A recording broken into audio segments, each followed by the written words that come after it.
Nothing.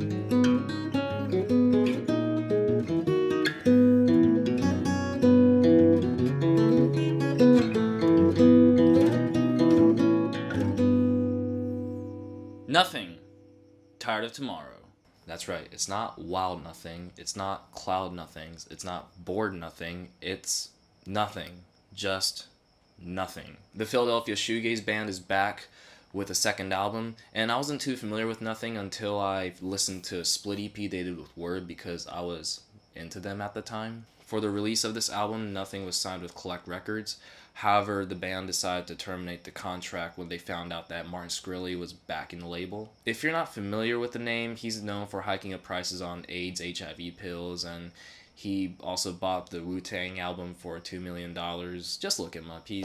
You could read about him. Now the band is back at Relapse, where they previously released their material, and it's been 2 years since Guilty of Everything. One other thing I noticed about Nothing is that they don't just mess with the traditional shoegaze sound that's filled with reverby guitar riffs and tremolo picking, but I hear this nice mix of throwback space rock and alternative rock from the 90s. Personally, I'm a sucker for that sound, and I love how bands nowadays are recreating this, but the question is it distinguishable?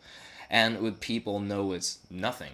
And yeah, I think so. When you listen to their songs, there are riffs here and there where you're like, that reminds me of something. But being familiar with a certain sound doesn't necessarily mean that they're not original. One example I could give is Title Fight's Floral Green. The sound and the feel of this album, to me, is nostalgic. Every song on here are original, but still gives you that 90s indie emo shoegaze vibe.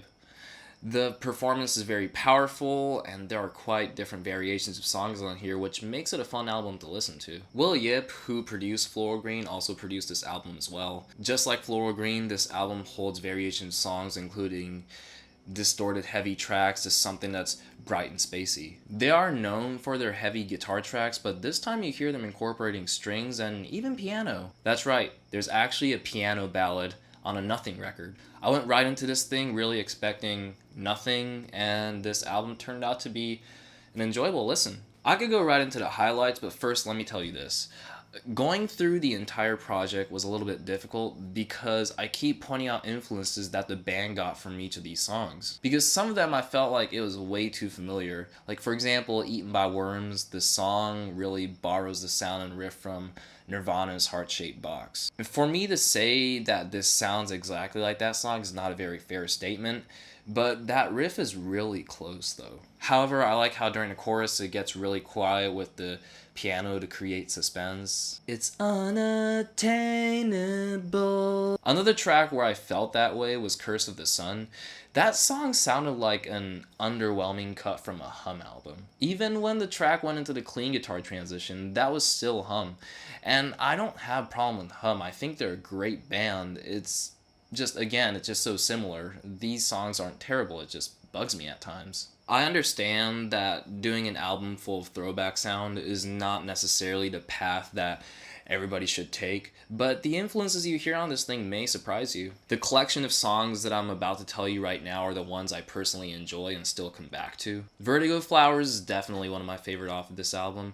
The song has this old school jangly shoegaze riff that Pale Saints or Dinosaur Jr. would pull off, along with this space rock breakdown that you can hear from a Hum record. Now I keep mentioning Hum because I hear bits and pieces of them throughout this album, and also this is off topic, but Nothing opened for Hum last year. I don't know if it has anything to do with it, but I'm just throwing it out there anyway. ACD is another great one.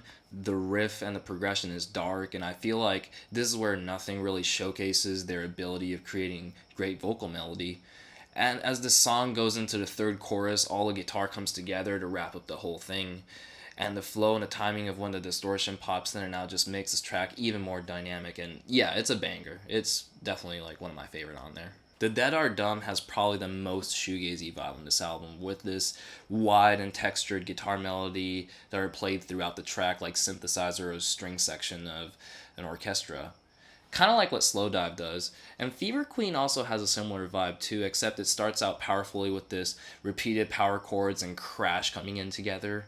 Then it goes right into this next part of the song, Blissfully. And it's actually the first track too, so it's a great start to an album. It makes you feel like you open a door that leads you into this galaxy and you're ready to start your journey. So those were the heavy tracks, but now I want to get into more of the clean and softer cuts of the album. 1990 Heaven is one of them. This track talks about depression and how he doesn't want to wake from a dream world because life's a nightmare, which I could see that it revolves around the whole theme and the title of this album. Living today is already difficult, so waiting to live the next day is already exhausting. I was trying to pinpoint the sound on this track, but for some reason I hear some Cranberries vibe on here. I also enjoyed Our Plague. The guitar melody is infectious and it made me think of the Sundays. After the blissful clean section of the song, it goes into this distorted jam, and the song gets heavier, but not much happens. They could have done more tremolo picking to make the song a bit chaotic, but either way, I thought that transition was cool. Everyone is Happy is another great spacey track. I like how they made the lead guitar to sound like a reverby piano. And then we have the last track, Tired of Tomorrow, a piano ballad infused with a beautiful string section. I felt like it was a powerful finish because it's interesting how nothing would create a track like this. There's no guitar, drum, or bass. It's completely stripped down. And I didn't think the song was up there with like some of my favorite track, but it's cool that they tried something different. And that's pretty much it. There are 10 tracks on this album. I thought most of the songs on here were pretty solid. Not much low point, except for those 2 songs I mentioned earlier. If you're a fan of shoegaze, 90s alt rock, space rock, indie, then I could probably see you enjoying this. There might be those who think that this album relied heavily on their influences, but I'll recommend you to listen to it in a different mindset because I think they performed it well and the production is great. But also, this is just my opinion. Like I said, I'm a sucker for this sound, so I tend to appreciate it more. Highlight tracks are these for me. Oh, I just want to let you guys know that I'll be adding ratings to each of these reviews starting with this one. I've thought about it for a while, and instead of doing numbers from 1 to 10, I decided to put my own spin on it. The album rating will be based on the size of the first letter of my name, K, and the size will range between extra small to extra large. So the more I enjoy the album, the bigger the K it will be. So for this one, I'll give it a large K. A large K. But what did you think of this album? Did you not like it? Is this your favorite Nothing record? Let me know. Also recommend me more albums to review. That way I can take more breaks. And I like breaks. Like, comment, and subscribe!